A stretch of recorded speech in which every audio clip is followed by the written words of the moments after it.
শুনো, বাবা একটু রাগী, কিন্তু ভয় পেও না। ঠান্ডা মাথার সব প্রশ্নের উত্তর দিবেন, ঠিক আছে?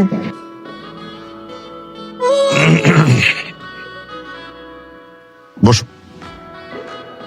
একটু দেরি হয়ে গেল, বিরক্ত হচ্ছিলে না তো? জি না আঙ্কেল, কোনো সমস্যা নেই।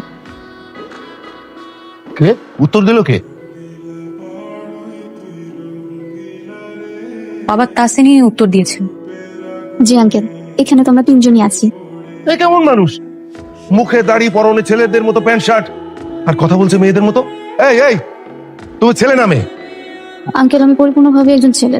আমার ছোটবেলা থেকেই শুধু একটু কণ্ঠে সমস্যা, যার জন্য কথা বলি এরকমটা শোনো। একটু সমস্যা মানে? আরে এ তো পুরোটাই সমস্যা। কিন্তু শেষ পর্যন্ত তুই একটা হাফ ছেলে হাফ মেয়ের সঙ্গে প্রেম করছিস? বাবা তাসিন একজন ছেলে, আর ওর শুধু একটু কণ্ঠ থেকে সমস্যা, বাকি সব ঠিক আছে। বাকি সব ঠিক আছে বুঝলি কি করে? ও তো মিথ্যাও বলতে পারে। ডাক্তার দেখিয়েছিস? আঙ্কেল প্লিজ, আমি একদম ঠিকঠাক আছি, আমার আর কোনো সমস্যা বা কিছুই নেই। তাছাড়া আমি আর মৃত দুজন দুজনকে অনেক বেশি ভালোবাসি। কিসের ভালোবাসা? হ্যাঁ, কিসের ভালোবাসা? আমি এরকম একটা হাফ ছেলের সাথে হাফ মেয়ের সাথে তোকে বিয়ে দেবো না। কি হয়েছে? তোর বাবা এরকম চিৎকার করছে কেন? কেন চিৎকার করছি? তোমার মেয়ে কার সঙ্গে প্রেম করছে? হ্যাঁ, এই মৃত্যুর মাকে একটা সালাম দাও তো। আসসালামু আলাইকুম আন্টি।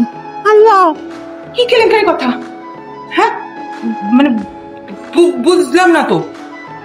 বাটপার বাটপার, আমার সহজ সরল মেয়েটাকে পটিয়ে ও বিয়ে করতে চায়। এই বের হও, এখনই আমার বাসা থেকে বের হও। আঙ্কেল, আমি আর মৃত দুজন দুজনকে সত্যি সত্যি অনেক বেশি ভালোবাসি, আর আমরা দুজনই বিয়ে করার জন্য রাজি। থাপ্পড় দিয়ে তোর 14 গোষ্ঠীর বিয়ের শখ আমি মিটিয়ে দেবো। এই কোন যোগ্যতা নিয়ে তুই আমার মেয়েকে বিয়ে করতে চাস? বাবা প্লিজ, তুমি এমন করছো কেন? এই চুপ! একটা কথাও তুই বলবি না। আমি রাস্তা থেকে ভিখারি ডেকে এনে তোকে বিয়ে দেবো, কিন্তু তারপরেও এরকম একটা হাফ ছেলে হাফ মেয়ের সাথে আমি বিয়ে দেবো না। এই বের হ, আমার বাড়ি থেকে বের হ। প্লিজ আঙ্কেল, আমাদেরকে মেনে নেন। প্লিজ আঙ্কেল মেনে নেন। এই বেরোবি না? না হ? বাবা ওকে ছেড়ে দাও। stop! যা, সে একদম ঠিক করবে। এরকম একটা ছেলেকে বিয়ে কেন এরকম হবে? তখন কি করবি? Happy birthday to you, happy birthday to you my dear Mitu, happy. ভাইয়া তো বেশ মজার মানুষ, একদম ওইগুলো মেয়েদের মতো কথা বলতেছেন। না না, আমি মজা করছি না, আমি এইভাবেই কথা বলি। তার মানে আপনি মেয়ে? কিরে মিতু, দুনিয়াতে কি ছেলেদের অভাব হয়েছে নাকি? শেষমেশ তুই মেয়ে হয়ে মেয়ের সাথে প্রেম করতেছিস? আমি পরিপূর্ণভাবে একজন ছেলে, কিন্তু আসলে ছোটবেলা থেকে আমার কণ্ঠে সমস্যা, যার জন্য আমি কথা বললে এরকমটা শুনতে পাওয়া যায়। হ্যাঁ, ওর একটু প্রবলেম আছে। তুই এত সুন্দর একটা মেয়ে হয়ে এরকম একটা ছেলের সাথে কিভাবে প্রেম করতে পারবি? শোন মিতু, আবেগ দিয়ে জীবন চলে না। কিছুদিন পরে বুঝতে পারবি যে এই মেয়ে ছেলে বিয়ে দিয়ে জীবন চলবে না। তোরা চুপ করবি? কিরে তুই ধমক দিচ্ছিস কেন? তোর বার্থডেতে গিফট কিনে নাকি এরকম বয়ফ্রেন্ডের সাথে কি তুই আমাদের অপমান করবি? হ্যাঁ, আচ্ছা, শুধু শুধু এরকম একটা সুন্দর মুহূর্ত নষ্ট করার তো কোনো মানে হয় না।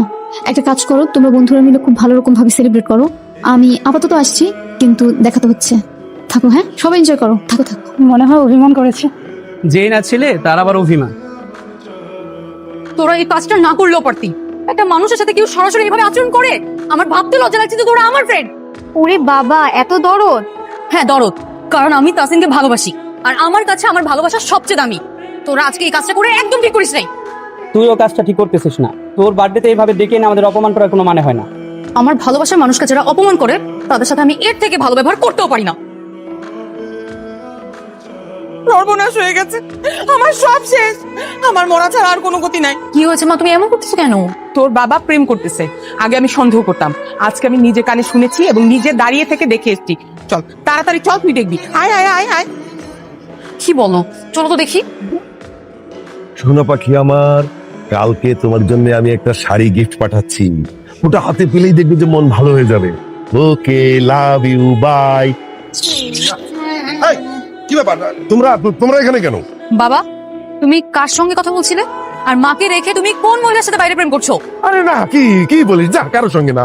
দেখ মানে, আমি নিজে দেখেছি, নিজে কানে শুনেছি, আর একদম ঢা মিথ্যা কথাটা বললা? আরে না, ওই যে একজন কিছু টাকা চাচ্ছিল তো আমার কাছে, তার সঙ্গে আর কি, তেমন কিছু না। নিজের মেয়ের বিয়ের বয়স হয়ে গেছে আর তুমি এখনো বউ রেখে বাইরে পড়ো কি করতেছো? ছি ছি ছি বাবা, ছি। আরে দূর যা যা এই, যা, যা, যা, যা, যা। ওই আমার লক্ষ্মী বাবুটা আজকেও তাড়াতাড়ি চলে আসছে আমার আগে। গতকালকে তো তোমার জন্মদিন ছিল, কিন্তু ওখানে তোমার বন্ধুরা আমার সাথে যে আচরণ করলো, যেভাবে ইনসাল্ট করলো, তাই গতকালকে আমি তোমাকে কোনো গিফট দিতে পারি নাই। কিন্তু আজকে আমি তোমার জন্য গিফট নিয়ে আসছি। আমি নিজে পছন্দ করে তোমার জন্য একটা শাড়ি কিনে আনছি, দেখো। শাড়ি? আমার জন্য? তুমি পছন্দ করে নিয়ে আসছো, দেখি।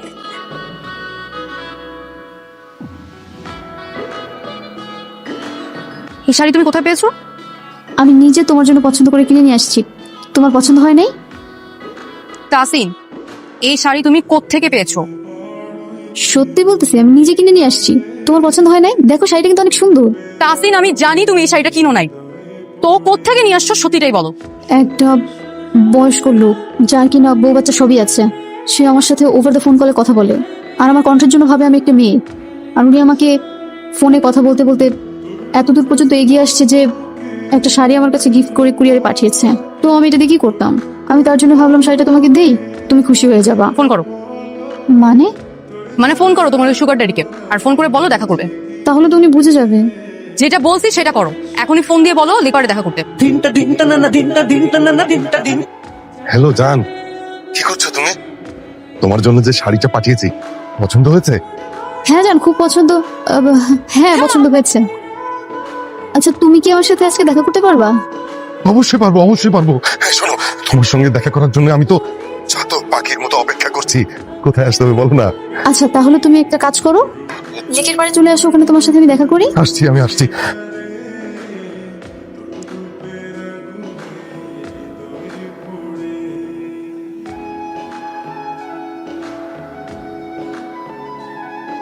হ্যালো, তুমি কি চলে এসেছো?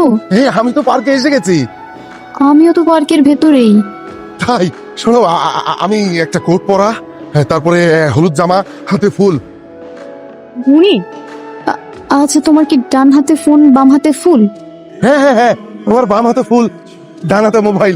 এই তুমি আমাকে দেখছো নাকি? আচ্ছা, তুমি ওখানেই দাঁড়াও, আমি তোমার কাছে আসছি, কেমন? শোনা, প্লিজ একটু তাড়াতাড়ি আসো, আমি কিন্তু বেশিক্ষণ ধৈর্য ধরতে পারবো না। হ্যাঁ,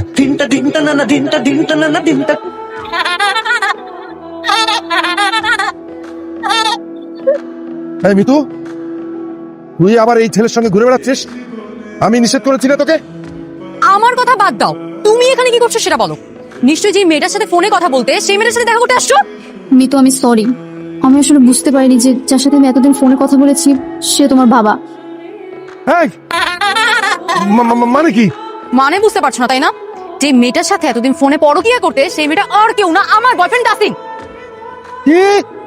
ছি ছি ছি ছি বাবা, শেষ নিজের মেয়ের বয়ফ্রেন্ডের সাথে প্রেম করলে? এই, আমি কি জানতাম নাকি যে এটা একটা ছেলে? মেয়েদের মতো কণ্ঠ। আঙ্কেল, আমি খুবই সরি, আমি যদি জানতাম আপনি মিতুর বাবা, তাহলে আমি কখনোই আপনার সাথে এরকম ভাবে কথা বলতাম না। প্লিজ আঙ্কেল, আপনি আমাকে মাফ করে দিবেন। কোনো কথা বলবো না। বাবা, তুমি মাকে ঠকিয়েছো, এখন যা কথা হবে সব মায়ের সামনে হবে। চলো। ঘরে বউ মেয়ে রেখে অন্য মেয়ের কথা চিন্তা করতে তোমার লজ্জা করলো না বাবা? তুমি কি এটাও ভুলে গেলে যে তোমার একটা অবিবাহিত মেয়ে আছে? আমি তো কোনো মেয়ের সঙ্গে কথা বলিনি, একটা ছেলে। আঙ্কেল, আমি যদি ছেলে না হয় একটা মেয়ে হতাম তাহলে আপনি কি করতেন? আপনি তো সত্যি সত্যি আমাকে বিয়ে করতেন। আপনি আমাকে বলছেন না যে একটা বার মেয়েটার বিয়ে হয়ে যেতে দাও, তারপর আমি তোমাকে বিয়ে করবো। শোনা, আল্লাহ গো, এই কথা শোনার আগে আমার মরণ হলো না কেন? আল্লাহ রে। এইভাবে কান্নাকাটি করো না তো, এখানে মরা কান্নার কিচ্ছু নেই। যা হয়েছে শেষ, এই ঝামেলা এখানেই শেষ। ঝামেলা শেষ? তোমাকে কে বললো? তোমার সাথে আমি সংসার করবো না। আমি আজকে আমার ভাইয়ের বাড়ি চলে যাব। কেন মা, তুমি কেন মামার বাড়ি যাবে? তুই কি করবো? তোর বাপের সাথে সংসার করার থেকে একলা থাকা অনেক ভালো। মিতু, আমি সত্যি অনেক সরি। আমি যদি জানতাম উনি তোমার বাবা, আমি তার সাথে কখনো মানে এই প্রেম এগুলো কোনো কিছু করতাম না, দুষ্টুমিও করতাম না। আমার ভুল হয়ে গেছে, প্লিজ তুমি ওকে মাফ করে দাও। শোনো তাসিন, তুমি যা করেছো না সব জেনে বুঝে অন্যায় করেছো। তোমার মতো ছেলের সাথে কোনো সম্পর্কে আমি আর রাখবো না, আজকেই ব্রেকআপ। যাও। না না না, প্লিজ মাফ করে দাও। তাসিন, আমার মাথা গরম হওয়ার আগে তুমি এই বাসা থেকে এক্ষুনি বের হয়ে যাও। আই এম সরি, প্লিজ মাফ করে দাও। তাসিন, আমি আর একটা কথা বলতে চাই না।